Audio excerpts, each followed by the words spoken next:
तो 8.10% तक का अभी तक जो आंकड़ा है वो सामने आ रहा है। सुबह 9 बजे तक वोटिंग जो यहां पर हुई है और बड़ी बात यह है कि जो रफ्तार शुरुआत में यहां पर दिखनी चाहिए थी उसमें कुछ धीमी रफ्तार फिलहाल यहां पर नजर आ रही है। तमाम मेहमान भी हमारे साथ यहां पर लगातार बने हुए हैं और प्रेम कुमार जी आपसे इसमें थोड़ा सा रिएक्शन चाहूंगा। रफ्तार कुछ धीमी नजर आ रही है दिल्ली वासियों की बाहर निकलने की।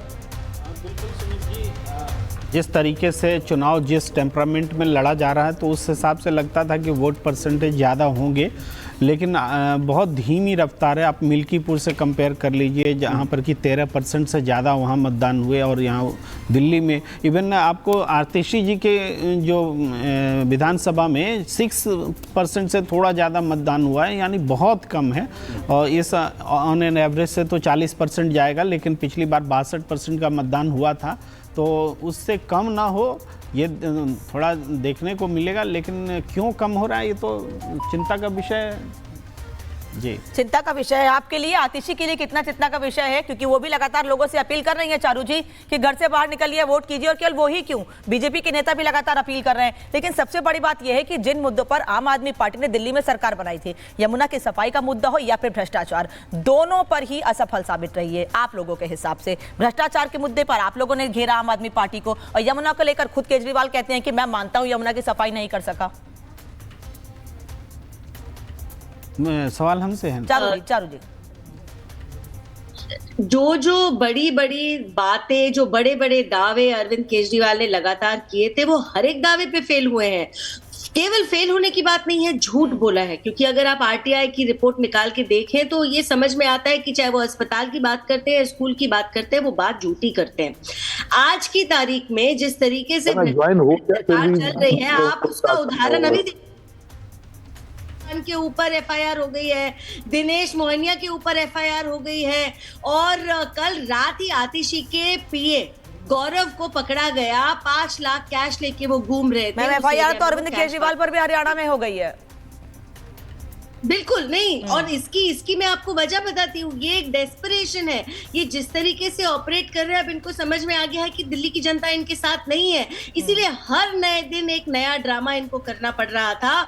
और जिससे इनको ये भी समझ में आ रहा था कि ये बैकफुट पर आ गए। चाहे वो पानी में जहर मिलाने वाला झूठ हो, चाहे इस बात पर पकड़े जाना हो कि मोहल्ला क्लिनिक्स के अंदर तो आजकल इलाज कम होता है और इधर उधर के पड़ोस के कुत्ते ज्यादा घूमते हैं, चाहे ये समझ पाना हो कि माफी मांगनी पड़ेगी आपको यमुना जी के नाम पर, क्योंकि बार बार जब छठ पूजा आती है तब आप यमुना जी का नाम लेते हैं। लेकिन उसके अलावा जो आपने 28,000 करोड़ रुपए पानी साफ करने के नाम के खर्च करे लेकिन चारू प्रज्ञा जी, आम आदमी पार्टी ये कहती रही है कि जिन फ्रीबीज को लेकर बीजेपी प्रश्न कर रही थी, वही फ्रीबीज बनाए रखने का भी वादा किया गया और भी चीजें यहाँ पर इंक्लूड की गई। अभिषेक जी हमारे साथ जुड़े हुए हैं, आम आदमी पार्टी प्रवक्ता। अभिषेक जी, क्या कहेंगे आप, क्या ऐड करना चाहेंगे इसमें?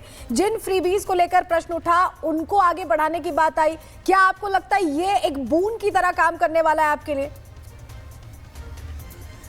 देखिए, ये चुनाव बड़ा ही स्पष्ट है। एक पार्टी है जो काम की राजनीति करती है, एक पार्टी है जो गुंडागर्दी करती है, एक पार्टी है जो दिल्ली की जनता की भलाई के लिए कार्य करती है, एक पार्टी डराने और धमकाने की बात करती है। एक पार्टी कहती है कि हमने 10 सालों में ये कार्य किया है, हमने बिजली दिया, हमने पानी दिया, हमने शिक्षा दिया, हमने स्वास्थ्य दिया, हमने महिलाओं को बस फ्री यात्रा दिया, हमने बुजुर्गों को यात्रा करा। अगले 5 सालों में हम 18,000 रुपए प्रतिमाह ग्रंथियों पुजारियों को देंगे, महिलाओं को 2100 रुपए देंगे, संजीवनी योजना के तहत हम बुजुर्गों का इलाज कराएंगे।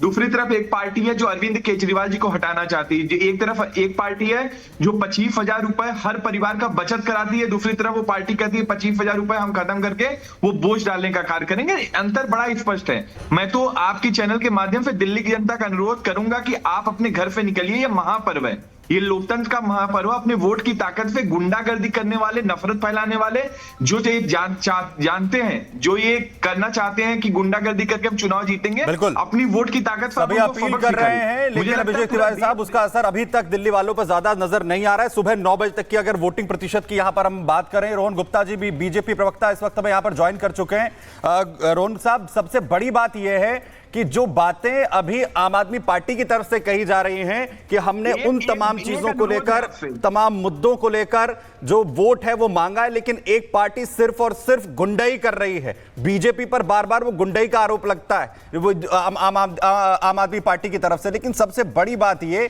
कि उन्हीं फ्रीबीज के साथ अब आप लोग भी मैदान में। देखिए, पहली बात तो आम आदमी पार्टी ने जो दिल्ली की जनता को ठगा है 10 साल, आज दिल्ली की जनता उसका बदला ले रही है। हर दिल्ली वासी आज जब वोट डालने तब दिल में सोच रहा है कि 10 साल में हमको क्या मिला। आज मोदी जी जो जिस प्रकार से भारत अविरत गति से आगे बढ़ रहा है, अगर भाजपा की 10 साल शासन होता, आज दिल्ली कहां पे होता। 10 साल में देखिए पूरे देश का विकास देखिए और दिल्ली का क्या हाल इन्होंने किया। तो जनता समझ रही है 10 साल काफी होते हैं किसी को मौका देने में, अब धोखे को मौका नहीं मिलेगा। शीश महल आप देखिए, 2000 करोड़ का शराब घोटाला देखिए, और इनकी आदत देखिए। आप इनको यमुना पे सवाल पूछेंगे, ये सामने किसी और को सवाल पूछेंगे। आप इनको प्रदूषण पे सवाल पूछेंगे, ये सामने।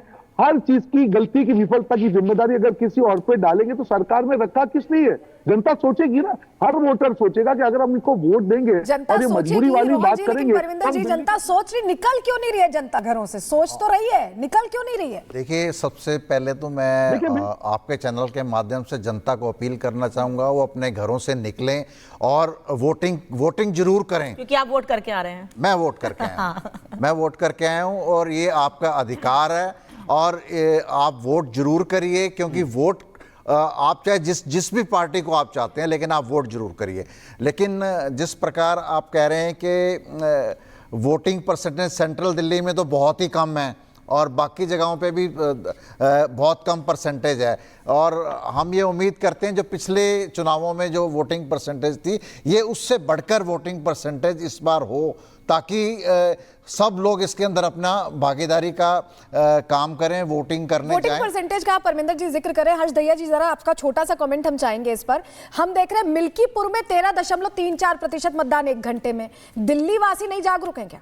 देखिए, जहां समृद्धि ज्यादा होती है, ये अमूमन तौर पे देखा गया है, वहां पे वोटिंग परसेंटेज कम रहता है। मेरे सामने आंकड़े हैं, अगर हम 2024 के लोकसभा इलेक्शंस की बात करें तो 56% था, 2020 के विधानसभा इलेक्शन की बात करें तो 62.82% था। तो दिल्ली में ये सबसे बड़ी समस्या है कि लोग वोट करने के लिए कम निकलते हैं, और आप ये देखिए जहां पे कॉलोनीज हैं, जहां पे क्लस्टर हैं, वहां पे वोटिंग परसेंटेज कंपैरेटिवली ज्यादा रहता है। जैसे कि सेठी साहब ने भी कहा कि सेंट्रल दिल्ली में और भी कम है, आपने भी बताया, तो सेंट्रल दिल्ली समृद्ध एरिया हो जाता है, वहां पे कम हो जाता है। और इसमें मैं बताना चाहूंगा कि जितना ज्यादा वोटर निकल के आएगा, मेरा ये पर्सनल एनालिसिस है, उतना ही इस बार बीजेपी को फायदा होना है और आम आदमी पार्टी को नुकसान। चलिए, लेकिन जनता तो ये सोचकर वोट करेगी ना हर्ष जी कि उनको किससे फायदा होने वाला है। जिससे फायदा होगा जनता को, जनता उसे वोट करेगी। मृदुला प्रगति भी इस वक्त हमारे साथ जुड़े हैं। मृदुल, तस्वीर दिखाइए वहां की। सबसे पहले जो स्टूडियो में चर्चा चल रही है वोटिंग परसेंटेज को लेकर, उसकी मैं तस्वीर आप सभी को दिखा देता हूं कि इस वक्त तस्वीर क्या है। अभी तक 8% के आसपास वोट हुआ है, लेकिन आप देखिए जरा, यहां पर लोग बहुत कम पहुंच रहे हैं। और ये सिर्फ एक बूथ नहीं है, मैं कई सारे बूथ पर पहुंच चुका हूं। कुछ लोग देखिए इक्का दुक्का अभी पहुंच रहे हैं, वोट करने के लिए जा रहे हैं, लेकिन अंदर भी ऐसी कोई बड़ी लाइन नहीं लगी हुई है, लोग पहुंच नहीं रहे हैं। इसका सीधा मतलब यह है कि अभी क्या उत्साह नहीं है। कुछ लोग हमारे साथ हैं। सर, आपने वोट कास्ट किया अपना? जी जी बिल्कुल किया। सर, क्या कहेंगे आप? आ जाइए मैम, आ जाइए, जरा जाइए। क्या कहेंगे आप? मैं ये कहूँगा कि सबको मतदान करना चाहिए बस। Thank you. और दिल्ली में आमतौर पर लोग कम निकलते हैं, क्या मुद्दे रहते हैं आपके? क्या मुद्दे रहे? मुद्दे तो कोई खास नहीं भाई, नॉर्मल जो पॉल्यूशन एवरीथिंग, बस यही सब है। अच्छा, ये आपके मुद्दे थे। जी बिल्कुल। मैम,